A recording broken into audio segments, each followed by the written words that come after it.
French വിമാനത്താവളങ്ങൾ വഴി പോകുന്ന ഇന്ത്യൻ പൗരന്മാർക്ക് ട്രാൻസിറ്റ് വിസ ഒഴിവാക്കി. ഏപ്രിൽ 10 മുതലാണ് ഇന്ത്യൻ പൗരന്മാർക്ക് ട്രാൻസിറ്റ് വിസ ഒഴിവാക്കിയത്. ഫ്രഞ്ച് പ്രസിഡന്റ് ഇമ്മാനുവേൽ മക്രോണിന്റെ ഇന്ത്യ സന്ദർശന വേളയിലാണ് ഇക്കാര്യത്തിൽ ഒരു ധാരണ ഉണ്ടായിരിക്കുന്നത്.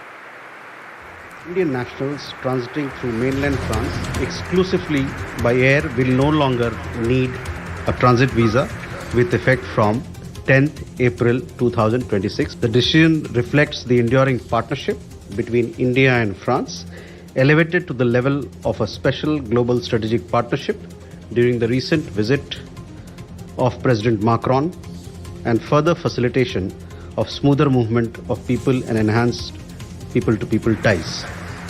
വിഷ്ണു പ്രസാദ് വരങ്ങളുമാണ്. വിഷ്ണു, ഫ്രഞ്ച് വിമാനത്താവളങ്ങൾ വഴി പോകുന്ന ഇന്ത്യൻ പൗരന്മാർക്ക് ട്രാൻസിറ്റ് വിസ ഒഴിവാക്കിയത് എങ്ങനെയാകും പ്രതിഫലിക്കാത്തത്തോളം ഗുണകരമായ തീരുമാനം പ്രഖ്യാപനമാണ് ഉണ്ടാകുന്നത്?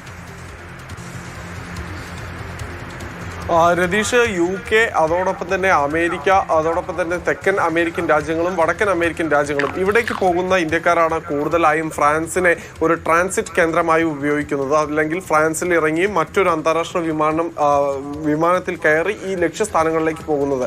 ഇത്തരം സാഹചര്യങ്ങളിൽ ഇന്ത്യക്കാർക്ക് ഒരു ട്രാൻസിറ്റ് വിസ ഫ്രാൻസിൽ എടുക്കേണ്ടി വരുന്നത് അത്യാവശ്യമായിരുന്നു. പക്ഷേ ആ ഒരു ക്രമീകരണമാണ് ഇപ്പോൾ ഒഴിവാക്കിയിരിക്കുന്നത്.